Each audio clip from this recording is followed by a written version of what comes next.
Ladies and gentlemen, welcome back to the User Hectic Podcast with me, your host, Justin Freeburn. Today's guests, we have the absolutely talented, what would you describe yourselves as? Music artists, rappers? Anything, to be honest, anything you want. Drug dealer, fucking... Right. Drug dealer, music person. Good answer. That's correct. You survived that round. Yeah. What would you go by, Kantu? Just an artist, you know? Just an artist, okay. So we've got That's what they all say. two autist, he You said. can be an artist in many ways. Yeah, so we've got Kantu and Dylan Hunter here. These guys are fantastic. We were actually just listening to one of your songs there. Yep. And it's fantastic. I just told you I'd actually heard it before on some playlist somewhere, and I was like, this is great. I was like, what the fuck, you know? Just driving to Belfast somewhere with it, you know? But so what's the crack with you two boys? What have you been up to recently? We've just been sitting here talking shit for like an hour beforehand. Then We were in Amsterdam last week. were you actually in Yeah. Amsterdam? Yeah. What'd you get up to right there? But the proper Amsterdam, not the fucking whatever people say Amsterdam is as well. What is Amsterdam? What did we get up to? Fucking... What did In the we get real up Amsterdam here, not that fucking country they keep telling you about, you know? Not that city they keep fucking talking to you about. As in the real Belfast, not that fucking big ball at the front one, you know? No.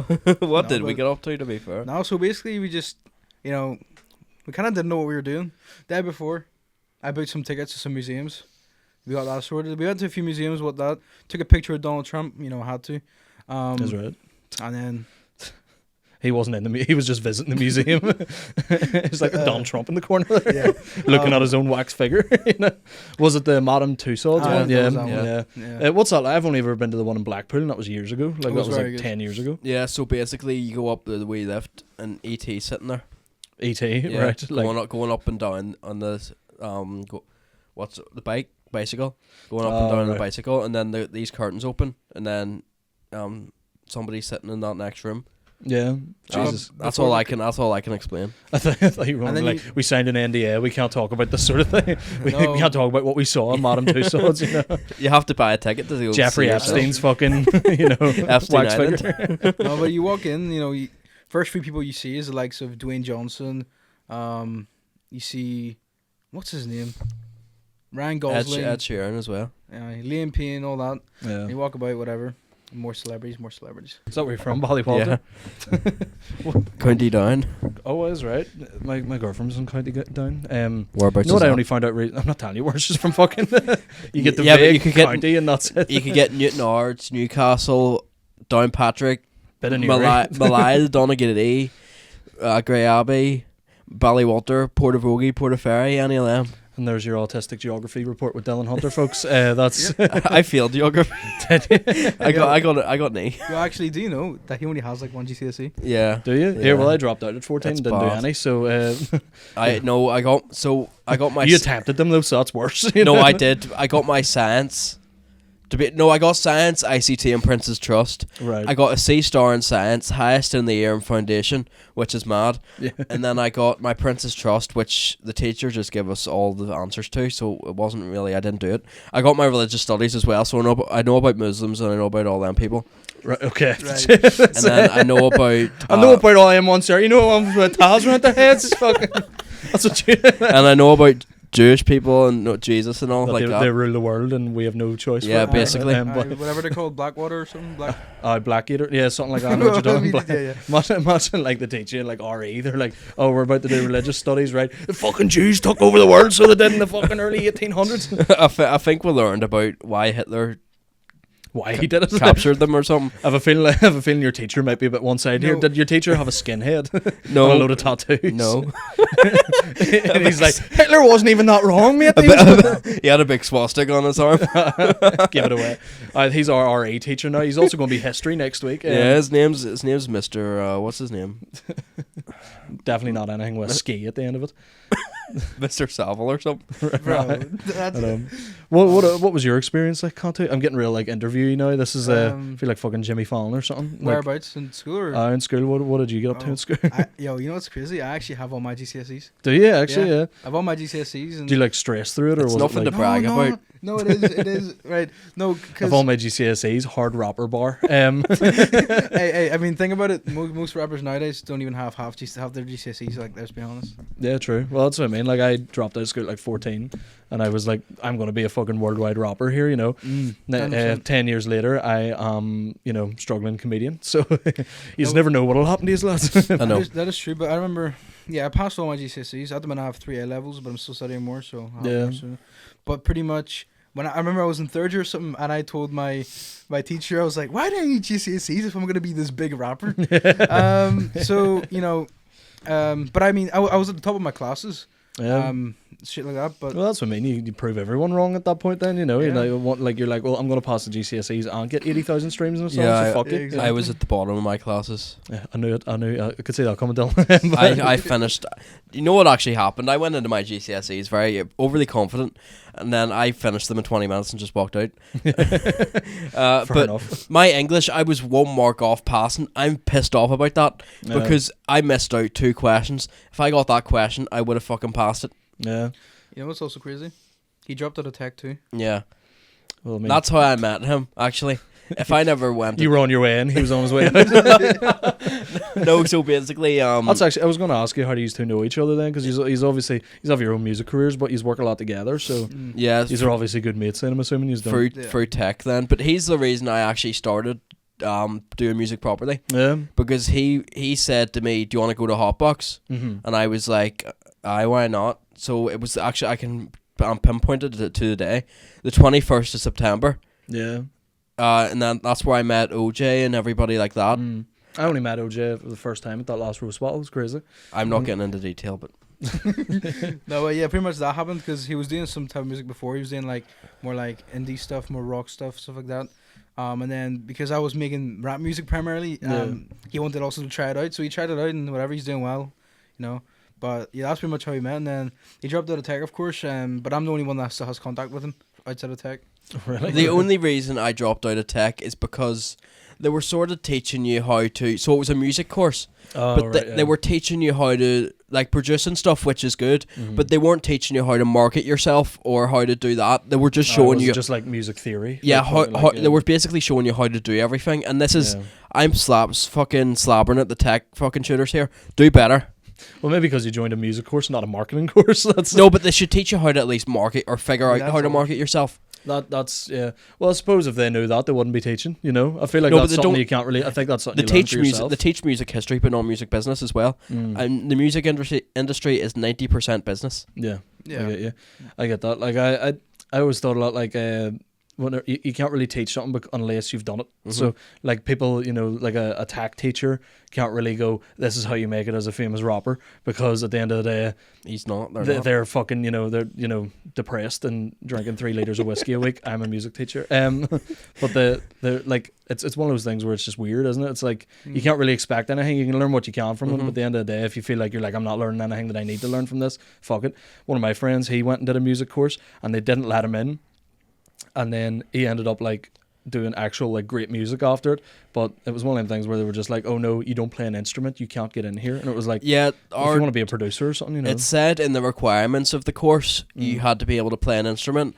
I think we went into that course and one person knew how to play an instrument, but everyone else is like, the thing is, be a DJ bar, like fucking. There was 7 of us in that class. Yeah. But this year, how many is there? 4 or something? This year's a total of 4. Yeah. Actually, there was more. There was 8. The first day, there was someone that talked to the tutor the first day, and he's like, I don't want to do this course anymore. So that's one dropped out. And then 2, wait, what was it? Yeah, 3 more dropped out, well, including him. Yeah. One of them dropped out for some personal stuff. One of Wait, them what age are you, if you don't mind me asking? I'm 17. Are you actually 17? Yeah, 17. I'm going to fucking jail right now. I have been talking about drinking all the least No, fellas. so we'll try it again. Tell them you're 19. No, so he went... You were in a Belfast Met course, were you not? Yeah, I was in the Bro, Belfast you look course. 42. How the fuck? I know, I do look 42. What age are you, Kantu? I'm 19. You're 19? Okay, you're illegal. Illegal? Well, no, you're legal. Sorry. I don't even we'll just put this into perspective. Kantu is his carer, and he Yes. signed off on him to be part of this, okay? I don't need to have my fake ID anymore. I got fucking confiscated in Amsterdam. Don't be telling people that. Don't be telling people you just went to Amsterdam and you're like, I'm 17. No, but it got... Right, can I Like tell... that prostitute didn't know my age. Can I tell the story of how my fake ID got taken? Is he allowed to, sir? Yes, he's allowed to. Can you sign off on Yes, that? yes. Do you want me to ring my ma? I feel like I'm like, Jesus Christ. No, so Fucking Chris Hansen basically, comes walking out here. we were walking it was actually T Mike's fault because he recommended the place, Yeah. and we went in pre-DME or something it's called. Oh, pretty me. Yeah. Yeah. I was in there, got fucking heat stroke. It was crazy. There was a English Bouncer. Oh yeah. and I knew I was fucked as soon as he fucking, because obviously he would have knew what a fake ID looked like, Oh, because all the Dutch people don't know. So I handed him it, and he was like, "That's not real," and I was like, "It's a government issued ID, mate," and he was like, "It's not though," and I was like, "It's government issued. I got it off the government," and he was like, "Do you want me to ring the cops then?"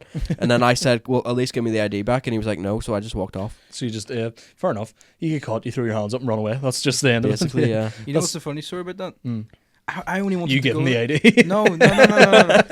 You're going to jail. No. So I only wanted to go to that shop so I could get a hat from there. Yeah. Only wanted a hat. I didn't want anything else. Just a hat.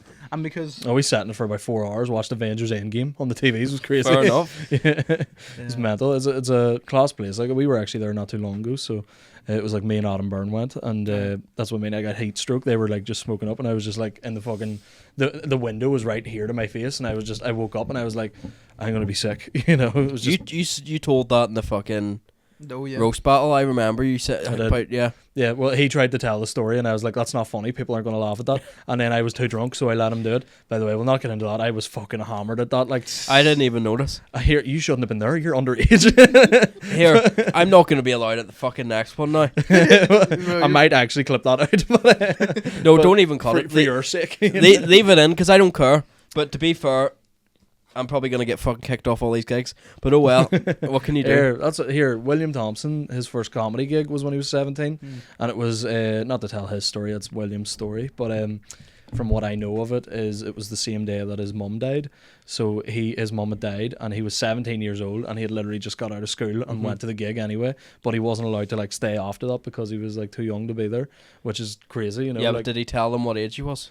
I think That's a rookie mistake. I think because you look like you could be his dad at this point. You know, you look like you could be his dad now. Do you want me to? I'll go. Plus 27. If I shave, when I shave, I look about 12. Yeah, you're fair play. You got a deep voice and all on you. Why am I talking to a child like this? Do you want to pretend you're not old for the rest of this? Do you want to take me upstairs? No, no comment. This is what I mean. This is dangerous territory right now. You know, watch what you're saying. This is like, you know, this is a thing comedians get in trouble for a lot. My mum gives you permission anyway. She does. Good. Okay. Your mum's my age. I'm only 25. My mum's I'm not like fucking 37. Really. Your mum's 37, so your mum's 12 years older than me. Yeah, That's crazy. my dad's 38. I've like friends that are the same age as your parents. My mum was 19 when she had me. I'm probably going into way fucking too much detail about my life here. No, my mum's gonna watch No, this. keep the honesty. I love the honesty, man. Keep it coming. My mum's gonna Where watch did it. he touch you? No. I've never got touched in my life. Well, not that I know of. No, you know, wait till next year and you get your virginity took off you, man. It's great. Vagina feels class. That's what Danny DeVito said. It's my boy. Danny You know what? Becker, who's covering his You and Danny look similar a wee bit. well, actually, I don't know where my glasses went. I have glasses like that, but I don't need them sort of glasses on whenever you're in the room because I look like enough of a pedo with it, you know. So, but music anyway. So, yous got into music how long ago then? So I got into music 2019. 2019. Okay. So you're young enough then, Jesus. Yeah. That's what I mean. Like whenever I got into music, I was 13, and that was like fucking what, 12 years ago or something. You know, Yeah. you were fucking you were in nappies, man. I'm still in the balls. It's crazy to think that you were like 4 years old when I got into music. But that, When was it? 2013. Yeah, just about that. Yeah. Fuck. So- I was just 8 then. Were you? That's crazy. But I like. But yeah, I got into it around then, so it was quite young as well. So you would have been, what age were you whenever you got into it? If it was 2019, it was 6 years ago. 13, 14. It's the same, yeah. And like, what got you into it? What initially was like your inspiration? I'll get on to you after, Dylan. You know what Not it was? physically, but So right. Please help me. help me. you get fucking, you just slap in the wrist. I get fucking jail time for the rest of my life for you being here. No, but what got me into music? So I remember I used to be big into artists like the likes of Dax and Hobson like that. Oh yeah, I So- fucking loved Hobson, man. Yeah, Hobson was, I remember being like 11 years old when Hobson was dropping shit and being like fucking like he'd be dropping like Illmind of Hobson 3 in his basement somewhere while we microphone, and I was like fucking you know. The thing is, though, my favorite album from him is Haywire. Haywire was great. 2012, Yeah, 2012 album, pretty sure it is. was that the one with Swizz? It was Three yes. Z's, yeah, fucking classic. Yeah, but I, remember I used to Niche rock banter there, fucking yeah. Yeah, but I used to just listen to that, and I used to another thing was back then as well. If you message, for example, Dax would respond to you. Yeah. So I always messaged him, and me and him talked, had conversations, all that. Mm. And then it got to the point where I was really liking what he was doing with music. Yeah. I liked his music a lot. I think it was very good at the time. Now at the minute he's trying too much. Oh yeah. But, you know- oh yeah, I say that. Yeah. Yeah, but it was like at the time then I was like, yeah, I want to do this. I want to be like him. You know, I want to Yeah. do what he does. So then I decided, now this is where the turning point. The first turning point in my career was, I sold my PlayStation. I got myself a mic, an interface. Do you remember what mic and Oh, interface it was? I'm nerdy about this shit. Yes, so. so it was a Sub-Zero SZ300 something interface. Was it like an XLR one or was Yes, it? yes. Yeah, cool. Yeah. It was a silver one, and the microphone was a Sub-Zero microphone, which is probably worth 30-40 pounds Yeah. back then. But I got it, and then actually I got my dad to get it for me. So Yeah. with the money egg thing, so he got it for me, Yeah. and then that was my first attempt at actually recording music. Yeah. And some of the first songs are honestly lost. I don't know where they are. Oh yeah. But- I know the feeling. I do remember one thing I used to do a lot. I wanted to do a cover of Beerus by KSI. Beerus, and I guess. And back then I had it. Because back then I had it set up in my closet. Yeah. Because my closet had like a wee table that went up like this height, Mm-hmm. and I just put my laptop on there, put all my equipment in front, whatever, and I would just be there for 4 hours, saying the same, like lyrics, verses, to try to get the cover of Beerus perfect. Yeah. It didn't work out at the The end. cover as in like you were doing the actual lyrics to Beerus. You weren't. Yes, Yeah. yes. We used to do that with Bad Meets Evil, Fastlane. We used to like I worked in like this youth club that like you know takes in like a lot of foreign nationals kids, because like people come to this country to try and get like work, and they don't have time to look after their kids because they're trying to fucking work to pay off whatever they can to get into the country. So we looked after them. So it was a lot of like African dudes and like Portuguese dudes would come in, and they were all like, you know, my age at the time, which was probably like 15, 16, and they were all trying to get into rap as well. And the youth club built a studio for us. Couldn't record on it. No one knew how to record on it, you know. So it was like I was like, oh, we need a big mixer. Like, get a big mixer. They asked me what did we need. I had no fucking clue. They were like, get a big mixer, lad. I was like, we'll need a mixer. Oh well, we need mics for it too, then, you know. And then they set up like an Apple Mac computer, and I was like, I don't know how to work this. I was like, I've no idea what I'm doing. So we used to just do covers in the room and video it and put it online. And there was like videos of us doing like fucking living life in the fast lane, you know, like shit like that. And I remember like trying to do like Eminem's verse word for word, and it was like so nerdy. Like, you know, if you did it now, people would be like, get the fuck off that, you know, like, what are you doing? Fruit, you know. Yeah. But like now it's like, you know, it's cool that you are able to, you know, have the opportunity. Like, do you record anything on your own, or do you go to like Hotbox or whatever to record? I record. Well, I think both of us.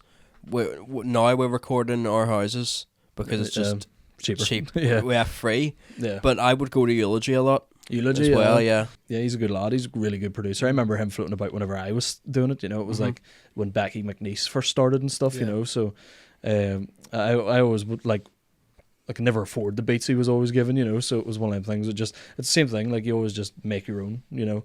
Like that's why I got into producing stuff. Every song I do is produced by myself, so Yeah. I think because I produce some, and then YouTube's your best mate whenever you do music. To be Oh, yeah, honest, yeah. you just search up what type of beat you want, Mm. and it just hundreds of beats come up. Yeah. And sometimes, right, you may have to cut this out. You don't have to pay the producers always, Yeah. but if they come looking their money, you have to buy it. Oh really? Yeah. Yeah. If you've already used it, or is it- If you have a song out, like on Spotify and stuff, and they message you, you have to pay for it. oh, well, Becau- Spotify and all. Yeah, I thought you meant like if you just did like a freestyle over it on No, YouTube or no. something. They were like, let me pay for this. You're like, bro, I'm making no money off this, so you can go fuck yourself, you know. The good thing is though, with some of those beats you find on YouTube, they're specifically stated they're free for profit, which means you can use them on Spotify and all that. Oh, really? Yeah. But you can use them to a certain amount of streams. Yeah, we Which, only ever yeah. did that whenever like we would be like drunk freestyling. You know, like sometimes we'd just take the mic between us and there'd be like 4 of us standing in this room just rapping about our dick size or something. You know, like just playing one of them beats and then, you know, whatever. I was actually going to start a segment on this because this is the first episode back after a few changes have been made, we'll say, and After the midlife crisis. yeah, basically, literally 100%. I 100% just went through like a quarter life crisis there, like had a full mental breakdown.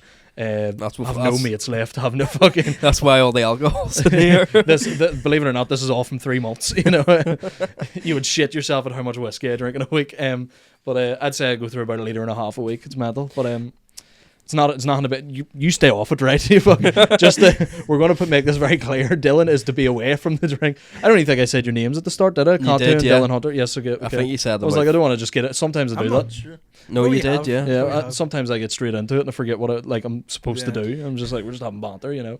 So he's got into music a few years ago. So then you got into it because Kantu was in it. Then you were just No, so as he was saying, I was you did doing rock more before, yeah. indie sort of stuff. I wanted to be a singer before, Did you? Yeah. but I can't sing a note.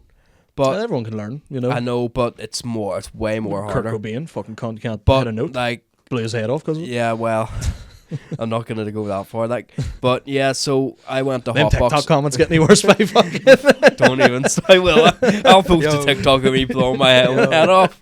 No, For but sake, Put the just fries in the before we bag. get into don't that, even fucking start TikTok No, comments. you have to, as I said in the car, sometimes you have to just lean into the bad shit, you know. So, like, people say negative shit, but at the end of the day, they're still going to be like, I remember this Fuck guy, them. you know. And then whenever, you know. Throw he's- grenades at them. Yeah, exactly. Petrol bomb their houses. Well, I mean, yeah. you can do that yourself, like. I will. Kantu's like, leave me out of that one. You know? I'm over the age of 18. You can't get in trouble. But I still can. I can go to fucking. Juvie. maybe don't. I can go to fucking Jeffrey Epstein's house. I mean, if he saw you coming, he'd be like, oh, for fuck's sake. I know. Oh, you could Nah, have somebody. Oh, Jesus. You know what he could have probably said? He's like, oh shit, him again. This way cunt keeps showing up at the door here. The bouncer keeps telling him no. Says he's got a fake ID on him.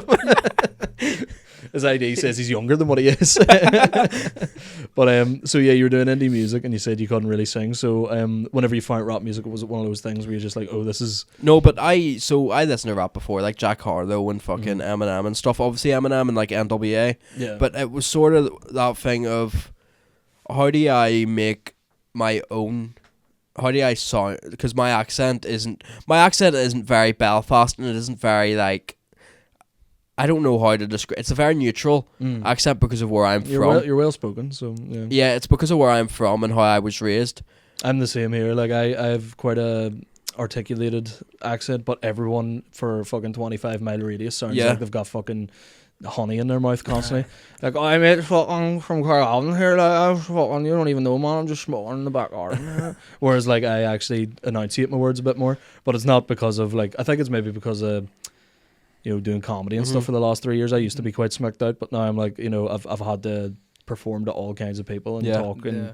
you know, so whenever you're performing to, like, people from down south, you don't want to be all fucking, and they're like, what's this fucking Nordy saying here, you know?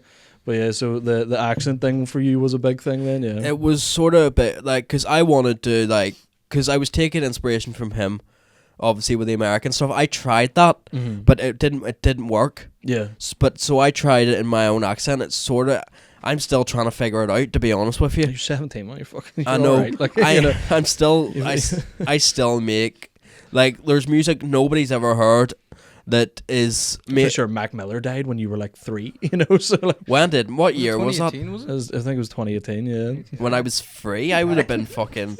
When was 2018? 6 years ago. 7 years you were ago, I about think. 4 then. Well, it's nearly 2025, so I'd say about 6. Yeah, so I 6, was 7 years 10, ago. Yeah. 11. That's what I mean. You've plenty of time to be doing shit. That's what I mean. I'm literally 25, and I literally every day I wake up and go. There's like every time you get that feeling where you go, oh, I'm that imposter syndrome where you're like, fuck, do I belong doing this? Am I the one to do this? There's Yeah. people way better than me, and then you go, oh, but the people way better than me are 37. You know, like there's plenty of time to like look at like Jordan at Intention. He started at about the same time as me with music, and obviously he like I remember him doing well, but I always remember it being kind of corny. Mm-hmm. Like it was always like he would do like a rap over, like he was rapping to the mic in front of a camera over like the "Without Me" beat for Eminem, and he didn't even sound like what he sounds like now, you know. And what age is Jordan now? Like he's near 30 or But something. You know, so. he said that took him years of experimenting to even find that sound, because he sort of created his own sort of genre. Yeah, it's hyper pop, but not really hyper pop-ish. It's like more melodic than hyper pop. Yeah, hyper pop I would be like Lil Uzi or like fucking Yeet or something. You know, nominated for a Grammy. I mean, he's found it. He's made it. Like that's what I mean. So like, you know, like if you're like worried about the accent now, that's not a problem. Like again, as I say, whenever I was doing it, I used to do an American accent. Mm-hmm. I didn't stop because I didn't sound good doing it. I didn't stop because people were telling me, you know, this whole debate of the accents. I know you do it a bit more, like it would be a bit more Americanized or whatever. But there's that whole debate of going, you need to sound like yourself, and it's like, what if yourself is you're projecting your own music in that way? You know, saying that you sound like yourself in this country, and you get told you're shit. Yeah, that's what I mean. Because people can't. This is, if whoever's watching this, accept your own accent, support your own. You know what I mean? Because if you don't support your own accent, how are you gonna listen to new things? Not 17 years of experience right there. That's like no, look at Kneecap for example. Yeah, exactly. Nobody wanted anything to do, and then the Americans picked them up. And was like, oh shit, this is something new. But it's different. The Americans that love our accent. That's the thing. They love anything Irish, so they're all into that. But like that's what. But I'm also like you very clearly displayed that you can do it in whatever fucking accent you want, as long as it sounds good and people will listen to it. So it's like I listened to it and I didn't even know that was a Northern Irish rapper came on, you know, like I was just like, this is good music. So at the end of the day, I have that like argument. Whenever I was first doing it, I did the American accent, and then whenever I stopped, I came back and I was like, I just like I feel more comfortable doing it in my like half my own accent, but if I'm hitting like a different melody or something, I'll maybe change it up a wee bit.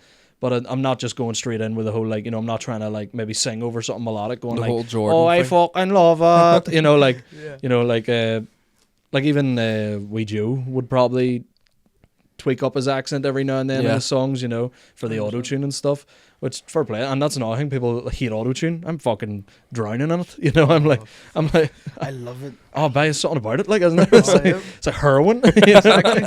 So whenever people are like, don't use auto-tune, use your own accent, because if you're not, you're gay. And you're like, bro, but you sound like shit. So, but like, not even like, you know, just because of the accent. I don't like the debate of the accent thing, because people get annoyed at it, and you're going, let people be people, you know, like let people do what they want. I would never go and tell someone to do a certain type of joke on stage. You can't do that. That's not funny to me. I don't like that.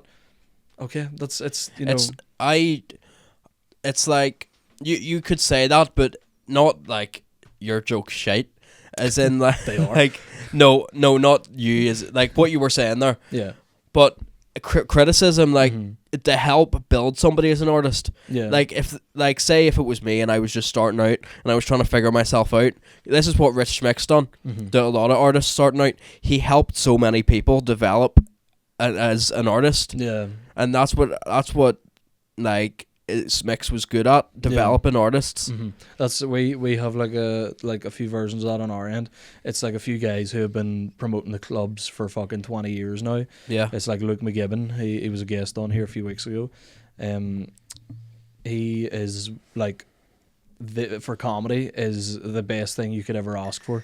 Like, you need anything at all, any sort of advice, he'll give you it brutally honest, but he'll never knock what you're feeling, if you get what I mean. Like, if you go, oh, I want to do this, he won't go, no, that's shite, do this. He'll like help you through it. He'll like develop you into your own person. So without him going, I wouldn't do that, I would do this, he's just going, here, well, yeah, if you want to do it that way, maybe you could also do it this way, or so. You know, he wants to like pave you into yourself rather than, you know, trying to make you into something you're not. A copy, basically. Yeah, so like that's what's good to have, whereas a lot of other people just relating comedy to music. A lot of other people would be like, that joke's shite, or them jokes are shite, I don't like the way he does comedy. If he did it like me, he'd be better. And you're going, but he doesn't want to do that. He's doing this because he loves doing it, you know? So if you had to do it the way everyone else wanted you to do it, why would you be doing it, you know? Fucking sound drunk here, Jesus Christ. Why do you want that there, bro? Fuck. I mean, if you want some, there's probably some alcohol around here. Maybe somewhere, I don't know, maybe all drunk, but there's peach snaps down there from a girlfriend. That's I don't touch all that. There's one thing I want to say about the American thing as well. Yeah. It's like me. I don't really have a strong accent from here. Like, my accent's very. Oh yeah, I've noticed that You know, be. it's very neutral. And when people do say to me, "Oh, rap in your own accent," or if they're like, you know, why do you put on an American accent? I'm like, you know, it's not really me putting on an accent. It's more of. Of course, there's some songs and stuff where I do maybe put it on a little bit more, but there's some songs not. As you know, like but that's you, man. That's you, like projecting your own, like what you want to make. You want you want to make that music. You want that lyric to sound like this. Yeah. And why is it such an issue for you to want to do that? That's my point. Is like why do people get so annoyed at you whenever you're going? But if like. You know, for example, I'm not a huge fan of like a lot of Northern Irish rap, not because of the accent or anything. I just think some of it could be. I think it's very new. Yeah, I think there's not a lot of. It's not very deep rooted just yet. You know, as I say, whenever I was doing it, there was like me, John Sue, Jordan, and like fucking Jasper Mafia. You know, like I don't know if you even know who that is. I do. Yeah, I've heard him. He's a good I've lad. seen his performance. Yeah, and like that's what I mean. There was maybe like 8 rappers in total. So there was no real like paving the way sort of thing. No one knew what they were doing, and then it's like only now that it's coming into itself. So it's like it's good to see people experimenting and trying different things, because I feel like it is very new, and it is very. Sometimes you can just go like, it sounds like somebody's trying to be somebody else, and you're going, well, that just sounds like this. Like the whole drill thing. I'm not a big fan of like drill music. Like, no, not myself either. I wouldn't be a big fan of drill. I'd prefer something with a bit more melody in it, or you know, if you're at least going to like, you know, try and rap fast or something, do it. Like I prefer like trap beats, you know. So whenever I'm listening to that, I would be like, listen, this is what I like. I'm not going to knock anybody else. I just don't listen to it because, as I say, I feel like it's very new and people haven't found their own voices yet, you know. So there's no like, you don't have like a fucking Nas of Northern Ireland, you know. You don't have like 30 years of experience going, this is what Northern Irish hip hop is supposed to be. It is just like in the last like 5 or 10 years that people have started to actually give a fuck about it. Yeah. So but saying that, when you started, there was no such thing as like Hotbox or anything. Oh yeah, I think Hotbox only came about around 2017, 18. Yeah, so I was literally like, I had been doing music for like 5 years whenever they came about, and I think I only like I remember Jasper would go to Hotbox a lot. There was a guy called Mateo. I don't know. If you ever met Mateo? He was an American fella, I think. I remember him being about. But I'd never met OJ or anything. I'd never, you know, met anyone like that. So there was a big jump from whenever I started comedy. It seemed like once I started comedy, in that like 3 years, there were so many. Once I came back into music, it was like, oh, there's so many people doing it now, you know. So that's why I decided to get back into it. But like with Hotbox, I will give Hotbox that it brought a community together. Oh yeah, no, they've done exactly what needed to be done. Yeah, you know, like that's why I think that's why there's so many artists now. Yeah, because like Hotbox would bring a load of artists in and like support them, but like they wouldn't support them on like the level of how you can improve. Yeah, if I were to go to Eulogy, like The Pretender, for example, I recorded that in Eulogy, produced by him and everything. Yeah, I went into his house with a very scratched version. It was sounded fucking shit in the demo. Yeah, and he ran me through all the lyrics and helped me turn it into what it was. Yeah. If like I went to Hotbox, they would have just been like, oh, do it again. Yeah. They wouldn't have helped me do what I needed to do to make the song better. I get you, man. Yeah, but how often would you said you record on your own then? Yeah. So it's just easier for you. And what is your like process of it then? Do you like sit down and allocate a time to it, or do you have like sort of like ideas and then you go and do it? Because I know whenever I make music, it's more of a I sit down and don't walk away until something's done, you know, rather than, oh, I know what I'm going to do later, you know, like that sort of thing. What way would you work? I wouldn't do what you do because I'd end up fucking killing myself. Oh, thank you. No, not in a bad way, but the way my brain works. I'm actively trying not to kill myself now because of a 17-year-old rapper. No, but I'd sit there, try and push to try and get something out, and nothing would come out, so I'd end up fucking being like, oh shit, I never got anything done today. So if something comes to my head, like a bar or lyrics or something, I just record it in my voice memos, and then, like, because I'm always out, I'm never fucking home. Yeah. So I would record it in my voice memos, come back to it later, and just like put piece voice memos together and stuff. Yeah, I get you. And do you make any of your own beats or anything, or? I make beats for, well, sometimes I make beats for other people, Yeah. not myself. No, see, for recording, for example, for me, it's a tough one because sometimes I get home and I'm like, right, what time is it? Okay, it's 5, 6 o'clock. I'm gonna record a song. Halfway through recording it, it's 8 o'clock already. I'm like, right, I only have 4 bars down. So then I'm like, right, I'll leave it for another day. Never come back to it. Start a new project. Never come back to it again. Yeah. Cycle continues. There's a lot of procrastination there. Yeah, and then with producing, like, I remember one day when I first started going to Hotbox, which was 2023, when I first broke it, because as soon as I turned 18, I was like, it's go mode. You know? So I can do stuff. So I'm gonna do stuff. So I did whatever, a couple of songs in Hotbox, released a few songs, whatnot. And then I remember I used to get these messages saying, "Oh, you don't even produce your own beats." You know what I did the next day? Produced my own beat, rapped over it, posted on my story. Yeah. You know what I mean? Fair enough. Yeah. It's like that. And Yeah, then, did you end up posting the song, or did you just? Post no. it? No. Yeah, not another one that's just in the bank somewhere. It's just Yeah. in the bank somewhere. Yeah. Yeah, crazy. What have you got any new stuff coming up? We'll wrap it up in about 10 minutes here. So I don't, to be honest. you just dropped a new album, didn't you? Yeah, I dropped an album and a song there, but I'm not really. So I'm working on doing the shows more at the minute because I've just the live events down. Yeah. Yeah, I've just started that, so I'm sort of trying to figure it out. I make a song probably once a week now, not even. Still mental. Mm. I'm Yeah. like, I'll bring out a song a month here going forward. Like once Yeah, a week's but crazy. I don't release many songs because of the fact that you need artwork, you need all this shit. No, and give it's- me a shirt. I can do artwork for you. Can you? I do a lot of artwork for Oh, you stuff. Yeah, I do like posters and stuff for the comedy things. I do charge though, so that's the only thing. But yeah, Aye. but Probably not as much as some of the fucking believe artists me, in this the place. exact same thing of why I started doing absolutely everything myself. Whenever it was music, oh, how much is this beat? I want to be a rapper. How much is this beat? Oh, it's 150 quid. I'll do it myself. Became a comedian. Oh, I want to I want to get a spot in this club. When can I get on? Oh, can you get on in a year and a half? I'll run my own club. I need a poster for this gig. Okay, well, it will be 200 quid, and I'm like, I'll do it myself. It's the same Yeah. thing. It's like That's- every time I see somebody's charging rate, I go, No, but I'll learn to do that myself. Again, that's the reason why I started doing gigs, is why I've started doing them. Yeah, Because- and that's a healthy as fuck. That's like you need a fake ID for running gigs, by the way. Entertainment licenses and shit are over 18, but unlucky. but like whenever gigs start popping up left, right, and center, it's the reason why Northern Irish comedy has got so big in the last like since COVID maybe or before COVID. It's because so many gigs have popped up and people they go, oh, I want to go to a comedy night, and they can choose from one of 3 nights every night, or if they want like a big gig, they want to see big arena selling artists. Yeah. They go to Lavery's, and see them do a 20-minute set for 15 quid compared to going to one of their gigs for maybe 50 quid, that's, so it's like built-in gigs like that, no matter how small. You need to be persistent at that though. Like you might run a gig, probably sell 15 tickets, 15 people show up if you're lucky, and you're looking at it going, I can't do this is stressful. I lost a lot of money there.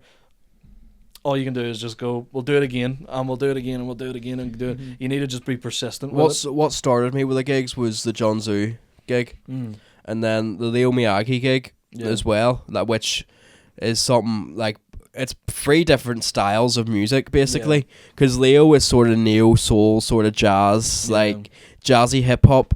Evo is just as far left as you can go, and then far left, the Ambo is just pumpers basically. Yeah, I get you.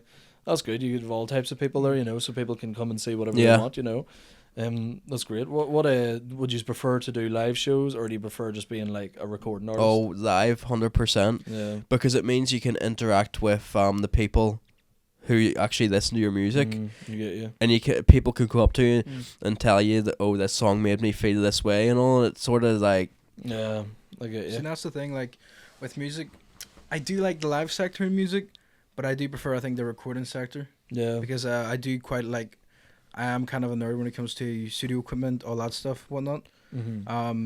But at the minute, it's just whatever floats. Yeah. Gotta get everything. to to be honest. When I started doing shows, my first gig was Little Man's EP release party. I had crippling social anxiety before that. Yes, I'm not gonna lie, I had to build myself up to that. And I found out the night before that I was actually performing 10 o'clock the night before, 3 songs, and I was like, oh shit, what happens if but now I could go on stage like and do fucking whatever. I was sitting at the Hotbox gig fucking rapping Transition by fucking Cabby 4X on stage. Really? A cappella. Jesus He Christ. was going word for word. SP was sitting in the corner as well. So like that's wild. Jesus. Now, but you see what I think is next. Like, I think, see the problem I have with music, it's a lot. You have to put in a lot. Yeah. And what I see a lot of artists from here do is they make a song in the studio, and they post it. They're like, oh, there you go, I'm a rapper, it's gonna blow up. But it's more than that. It's a business. It's marketing. Yeah. It's all that. So whenever I release a song, I make sure to have a budget to use for promotion, whether it's via Spotify creators, whether it's via ads, whether it's via Instagram posts. Yeah. What's that? And I think that's very important because that's the only reason I haven't released, because I haven't got the budget to release more. Fair enough.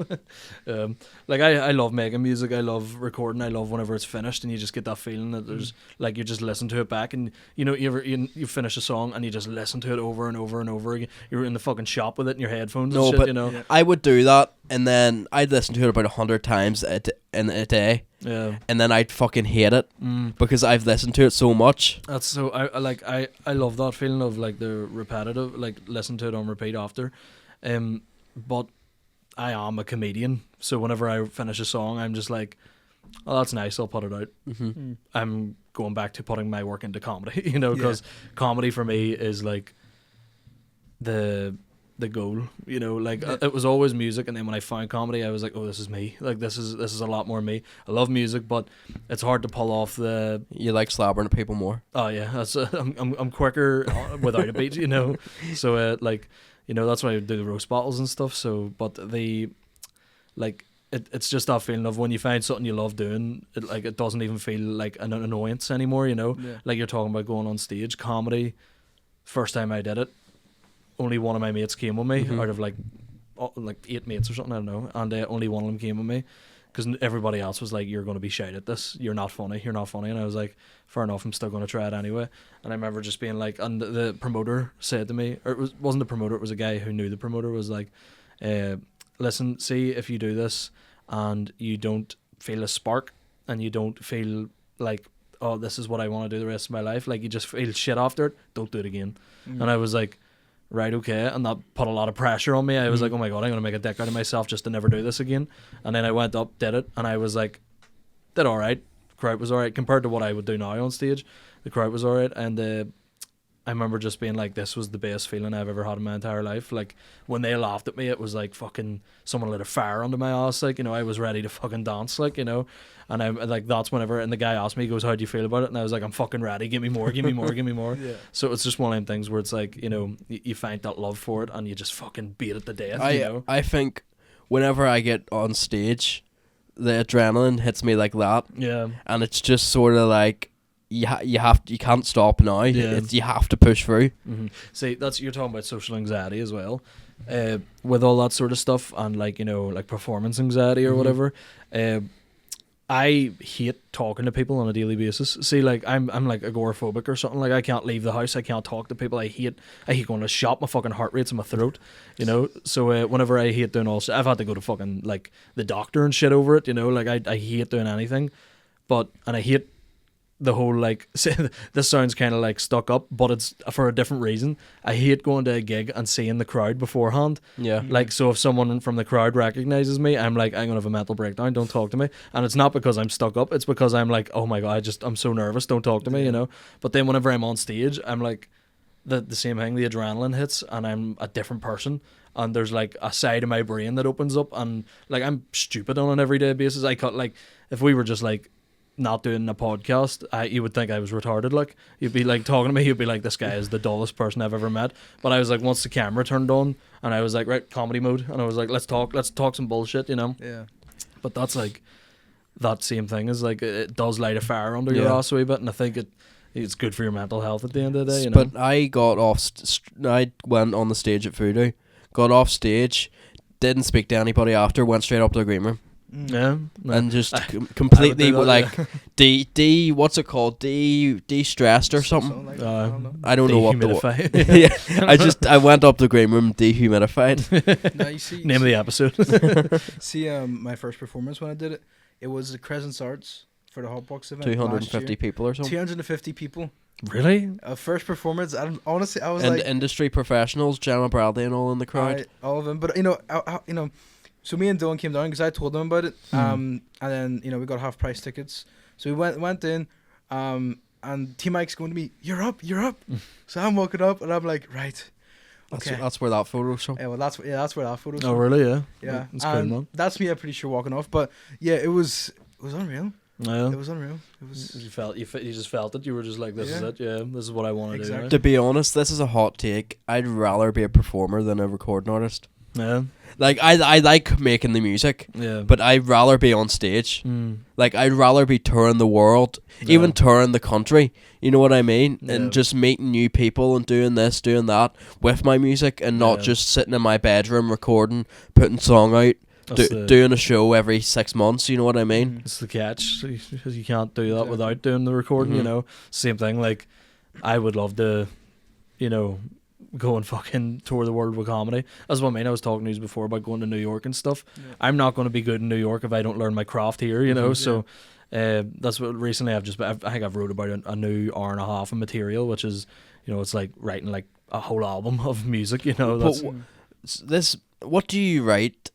And you see, when you write material, what do you do? Is it just insults, jokes, or is it? No, I do, like, because every time you have seen me, I've just done crowd work, so you haven't really seen an actual set of mine. I need to get down to one.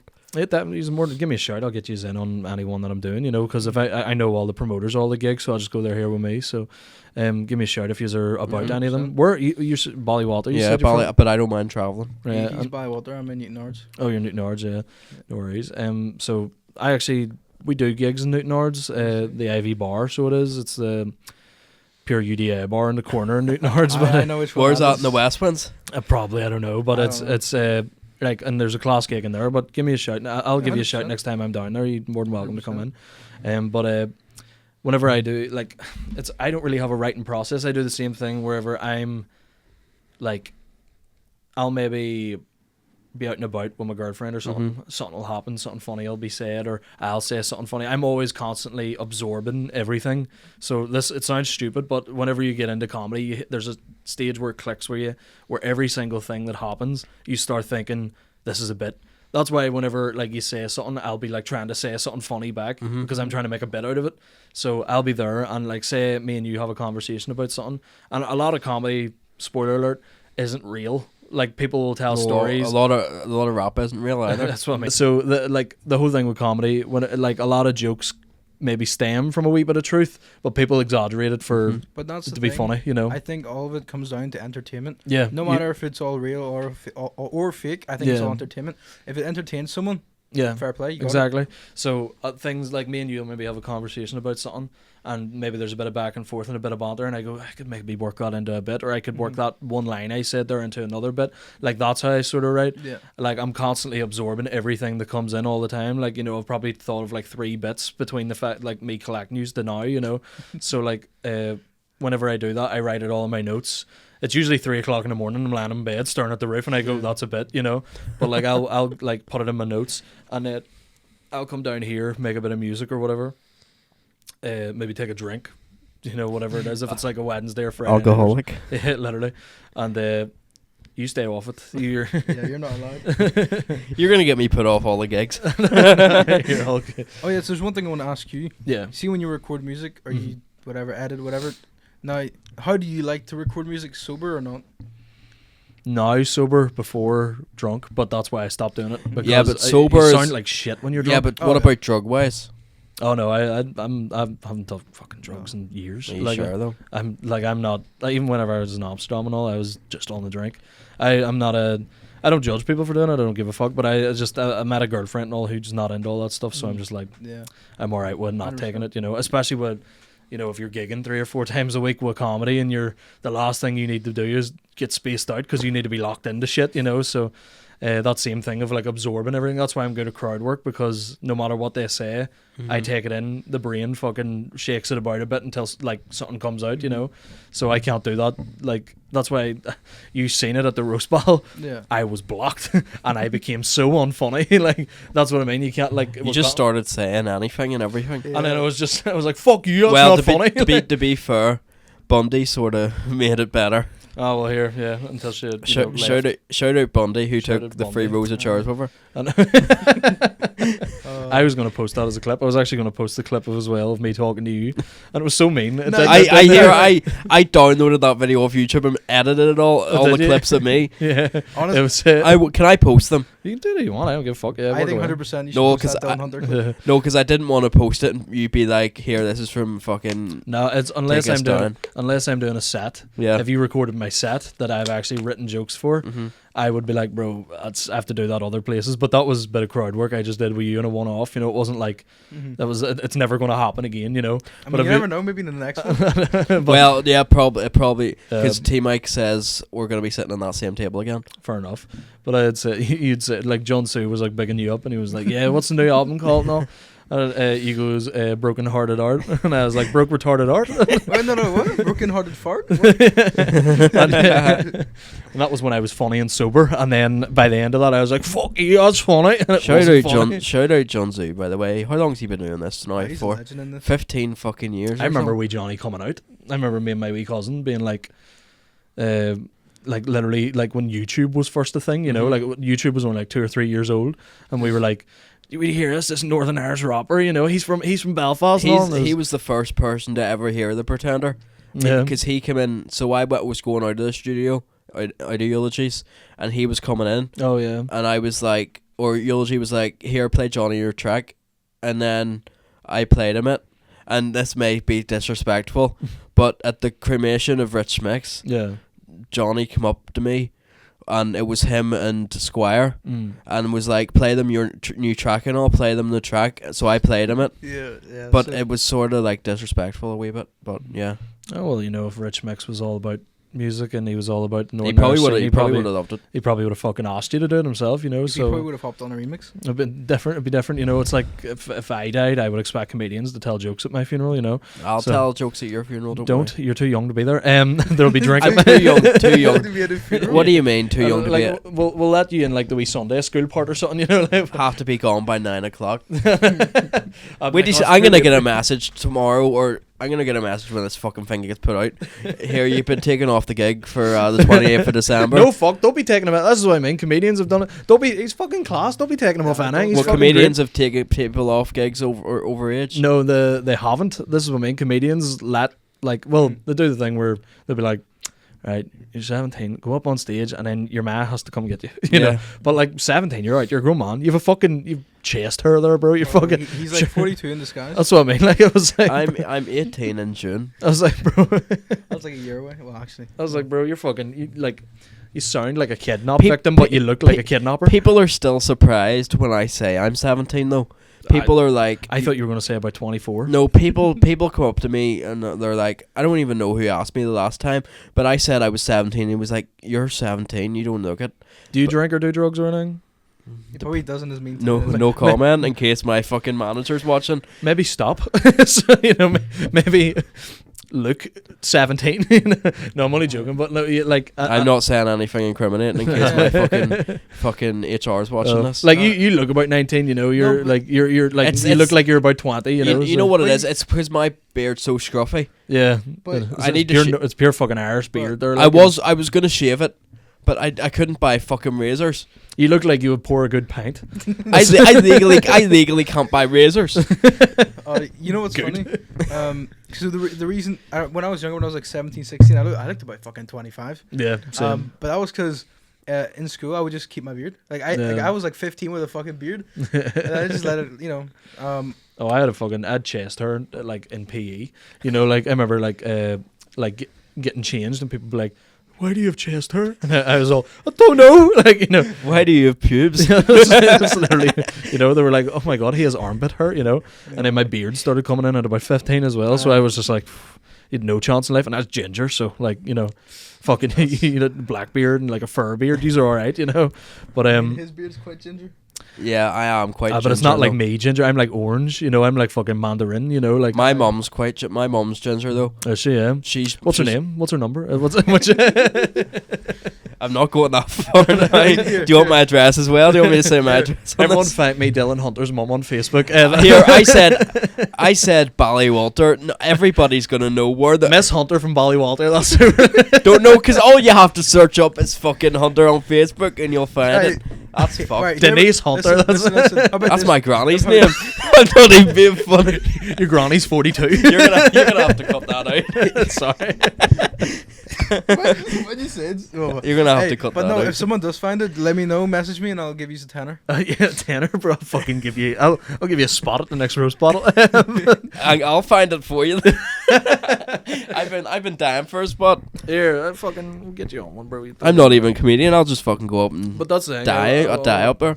I want the roast bottle to be for everyone. I don't want it to just be for comedians, you know. I want it to be just for people who want to get their name out there, you know. So To be honest with you, I could go up like what Declan and Adam. What they done. I could do that because all just fucking fat jokes. Yeah, well, there's a few of them like. But somebody would take it too far and rip the fucking bag What I completely was out gonna of say, me. what if I put you up against like Heather Anderson or Oh, something? don't know. To be honest, if you want to, I would do it. I have balls. I would do that. A young man of 17 has hung himself after a roast battle. Witnesses say he was tortoise shreds verbally. If you want to put me up against Heller, I'd do it. No, honestly, do you see that roast battle? I think Declan got robbed. Robbed, yeah. No, Fair definitely. enough. I definitely. Adam put up a good fight, No, he did great, yeah. but Declan won fair and square. Declan is fucking killing it at the minute in the comedy scene. He's not getting booked as much as he should be. I try to book him as much as I can, but I think because he's from like fucking Dungiven or so, he's from like out near Derry. Does he charge for transport? No, that's he just loves doing it. That's the thing about a lot of comedians. There's a lot of comedians who would do stuff for free, and they end up just getting booked for like the free gigs then, you know, but they end up being better than everyone, you know. But that's what it is. he's great, like he's fucking class. And then Bundy's opinion. She was no one else's opinion mattered that night. We were a table of judges and we didn't matter. It was all Bundy's opinion. It was all Bundy. Bundy, right? She had the audacity to show up late. Yeah. And then cause a fucking Leave scene. early. And then I left at 10:30 because I had to go get a bus or something. Mm-hmm. And then I seen there was a bar across the road. Yeah. I seen Bundy crying to the bouncer. Jesus the Christ. road. I don't actually cut that part. Why? Just exposing a wee girl for crying. I don't care. She was her and some other girl were gurning to the bouncer next door. I was. Jesus, I'm not even being funny. I'm Wait, just also, genuinely question, fucking. Did he ever return that night or no? No, I didn't. I didn't see him. No, like that, he took Bundy to the room. So, Him and Bundy got a room. but yeah, But him and T Mike's girlfriend's niece's uncle's goldfish. John Sue got a Goldfish's blinder. Well, that's sister. what he did. Yeah. And he started like acting back at them. He was like, "That's your fucking," and I was like, "Oh, John, Pair of that your class." chihuahuas. Yeah. that was But that was great. Johnny's a good comedian. Like, Oh, I fucking loved him on it. I thought. you should get him as an actual stand-up. I think he'd be great at it. Me and I don't Jo- think he is. It's the same thing with like me with music. I would love to do more songs. I'd love to put out a song every week, but I don't have the time to be putting into music. Yeah. With him, it's that same thing as it's took me 3 years of comedy constantly, like multiple gigs a week, like multiple stage time a week, not just writing jokes, to actually be able to tell a joke. You know, so it's not as easy as people think. You know, if either of you two ever wanted to do stand up, I would give you the advice: just don't expect to be good straight away. It took me about like 2 years to get good at it. I would do stand up, but I'd go on and just people would have to shout stuff at me. I could relay what they're saying. Yeah. It's not something as if I write jokes and I obviously I would, but There's a thing I was actually going to start. It's a big thing they do in America. I was going to start one here. Maybe Brothel? at some point. What? Brothel. Right. Adam Byrne used to live below a brothel, or above one. Sorry. But I was going to start something. It's a big thing they do in America. It's called stand up on the spot, where you're not allowed to do material. So this is an excuse for me to So record it's just people's off the sets. dome. So you go in, the crowd give you suggestions. Like they'll be like fucking 9/11, you know, and you have to make a joke about 9/11, or you have to talk about it, or you can just ask them questions until something funny comes out, you know. So But that's as why it's called stand up on the I spot. was saying about this earlier, you have to have a good crowd to do that. Oh yeah. Well, you know, sometimes this is a thing that comedians will always say. It's like you have to make a good crowd. You know, you have to, like, a crowd could be shite and you could turn them. You know, Yeah. and then they're all gay. But Whenever- Yo, whenever- whoa, whoa, whenever I you don't go to enough comedy. We have orgies. Yo. well, I'm not allowed. Dylan's No. not allowed at this. whenever I do, like, when I look at rap gigs, I want the most energetic person on first or second, Yeah. because it gives Oh, that's the whole. There's a saying that we have where the first opening act is called being fed to the dogs. Yeah. Because it's a cold crowd every time. You've been to a few of my like comedy shows now. Every time I first come on, Their it's crowd's- fucking. the it's crowd was diabolical, fucking like- still dead at 10 o'clock. I know. So like it's one of don't be telling people that they won't come to the more show. No, It's class by 10 o'clock. no, but no, He's only 17. He doesn't know nothing. no, Here I hand out fucking drink tokens at 10 o'clock. That's what they do. nah, but it's not. Hand out bags of coke. It wasn't that at all. I don't think. It was, No, I it was thought because it was great, but it's every like coming out first is the hardest thing in comedy. I'm sure it's Mate, as come you on said. out. Well, You wanna say well, something? and if as you just come on stage, I'm gay, and then everyone's like, ah. But Well, some comedy clubs are like that actually. To be but- honest, if you're like fucking Juice World, I think the crowd would be good enough to fucking, you know, make noise for you. Like, if you overdosed, yeah. there's a sound of that going around TikTok of him fucking gagging on the floor and all, in his Right. own blood, Right. in Chicago No, it's a airport. tough wank. No, this is why you are chronically online. Yeah, I know I am chronically online, but I think I've seen that about 10 times in my TikTok feed. I'll send it to That's you. your algorithm. I'll Do send it not to you send that to later. me. Thank you. But it's like him go on the ground, In local news, a doing man that. has been all. arrested after being solicited videos from a 17-year-old To be of honest, something gagging.